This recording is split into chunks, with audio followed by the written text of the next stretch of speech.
En este apartado sobre la historia de Itaipú, quiero enfatizar tres ideas fundamentales.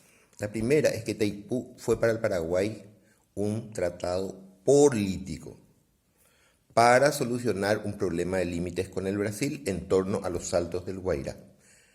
Y fue una oportunidad de enriquecimiento para las élites gobernantes, porque Itaipú atrajo muchísimo dinero para su construcción.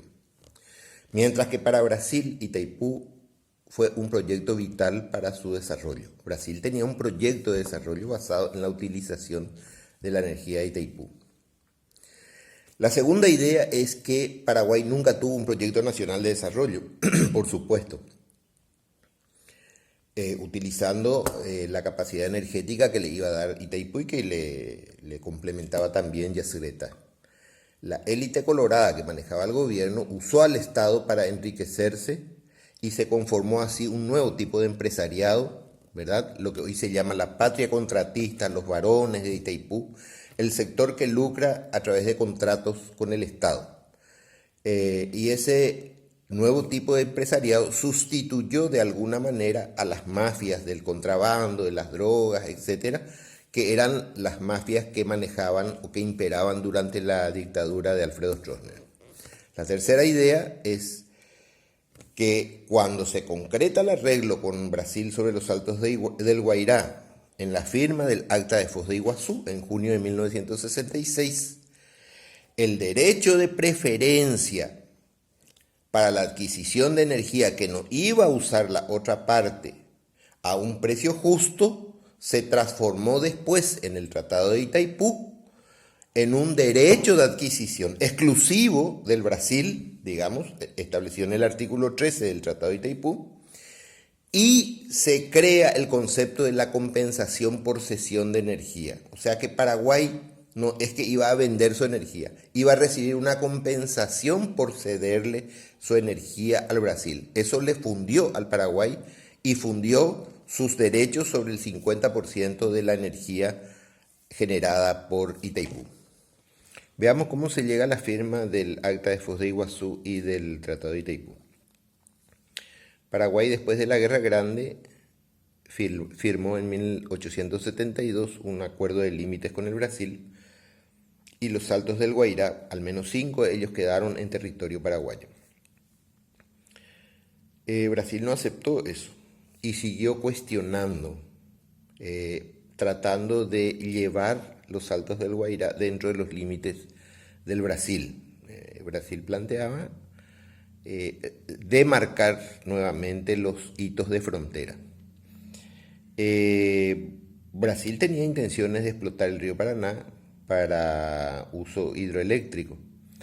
Y en 1962 un ingeniero, Marcondes Ferraz, presentó un proyecto para hacer una hidroeléctrica unos 180 kilómetros al norte de donde ahora está Itaipú. Cuando esto surgió a la luz pública, Paraguay inició gestiones para evitar que Brasil unilateralmente construyera una represa sobre el río Paraná, porque por el Tratado de Límites eran aguas que tenían en conjunto el Paraguay y Brasil. Se entrevistó en el 63, en 1963, se entrevistó el presidente Stroessner con el presidente brasilero João Goulart en la estancia Tres Marías del Brasil y llegaron al acuerdo de no realizar ninguna iniciativa unilateral. Los militares brasileños reaccionaron a esto, que tenían un proyecto de hegemonía del Brasil dentro de Latinoamérica, y derrocaron al presidente João Goulart el 31 de marzo de 1964.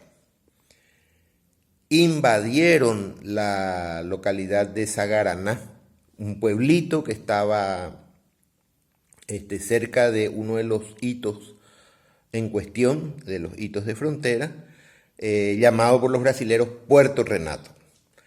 Ocuparon militarmente y se prepararon prácticamente para una guerra y para defender a través de la acción militar eso como parte del Brasil.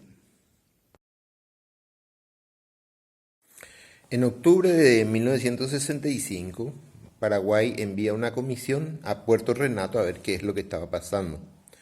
Y ahí fue el subsecretario de Relaciones Exteriores, un asesor jurídico de la Cancillería, el delegado de marcador de límites, el director del ceremonial de Estado, etcétera, formaron una comisión, van a Puerto Renato y al aterrizar los toman a todos presos.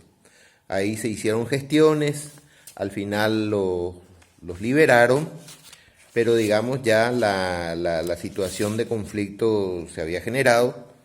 El estudiantado en Paraguay se levantó, estaba pidiendo la declaración de guerra al Brasil por la usurpación de los Saltos del Guairá. Y es el momento en que interviene Estados Unidos. Viene a calmar a sus socios latinoamericanos, ¿verdad?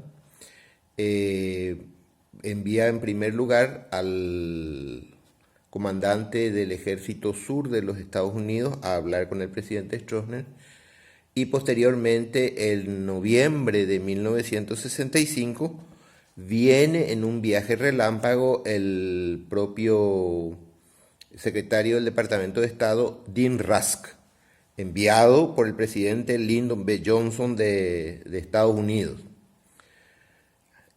Habló acá en Paraguay, estuvo unas horas nada más, habló en Paraguay. Al día siguiente los brasileños retiran todas las tropas de Puerto Renato, y un tiempo después viene el enviado del presidente Castelo Branco, ya del Brasil, otro militar, digamos, de la dictadura militar del Brasil, y le envía al general Costa y Silva a hablar con Paraguay, con el presidente paraguayo. De la misma manera envían a un diplomático, Mario Gibson Barbosa, ¿verdad? Y ellos presentan la siguiente propuesta. Dicen, si hacemos en conjunto una hidroeléctrica más abajo de los Saltos del Guairá, al hacer la represa se van a inundar los Saltos del Guairá. Por lo tanto, los Saltos del Guairá van a desaparecer. Muerto el perro, se acabó la rabia. Y así es como se determina llegar a ese acuerdo que se va a plasmar en el acta de Foz de Iguazú, firmada en junio de 1966. Mario Gibson Barbosa, que fue enviado primeramente a Paraguay, después fue embajador en Paraguay y posteriormente fue canciller brasilero, dijo muy claramente, sin la energía generada por Itaipú, no podría existir el Brasil de hoy. Eso lo dijo en sus memorias. Paraguay nunca aprovechó su energía históricamente y el Brasil fue el que se llevó la mayor parte de la energía para su propio desarrollo.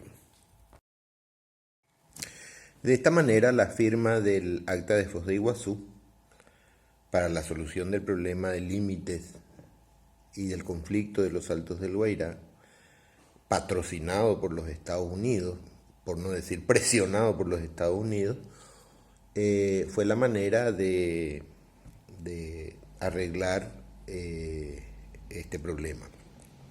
Ahora bien, esencialmente, ¿qué es lo que decía el acuerdo, el Acta de Foz de Iguazú? Dos cosas que están en el artículo 3 y en el artículo 4 del acuerdo. En el 3 dice que los gobiernos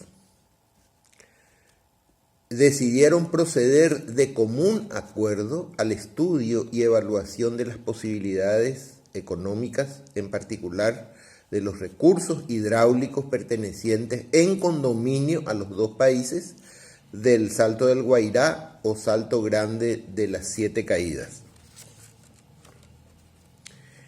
Y en el punto 4 acordaron establecer que la energía eléctrica que eventualmente sea producida por los desniveles del río Paraná, desde el Salto del Guairá o Salto Grande de las Siete Caídas o Sete Quedas, como decían en Brasil, hasta la boca del río Iguazú, será dividida en partes iguales entre los dos países.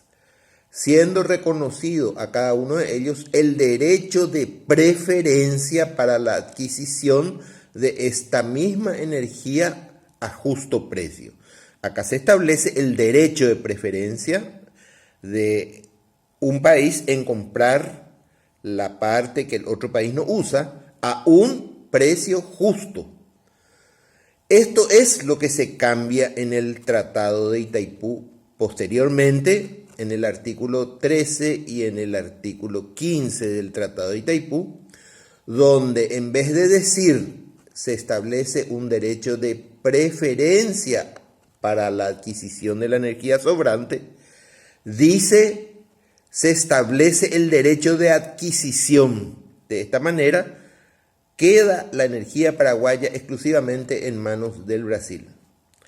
Tampoco dice el Tratado de Itaipú, en su artículo 15, justo precio. Dice solamente que se le va a pagar al país que ceda su energía una compensación. Esa compensación de energía significó aproximadamente entre 2 y 3 dólares por megavatio, cuando que en el mercado el costo de ese megavatio normalmente oscilaba entre 80 y 300 dólares aproximadamente. Entonces, realmente el Paraguay, al firmar el acuerdo de Itaipú, perdió dos derechos preciosos ahí: el justo precio por la parte de la energía que no iba a utilizar, y perdió también como decía el tratado, el acuerdo, el acta de Foz de Iguazú, el derecho de preferencia, se convirtió en un derecho de compra exclusiva por parte del Brasil. Paraguay ya no podría ofrecer en adelante su energía a terceros países que le pagaran mejor.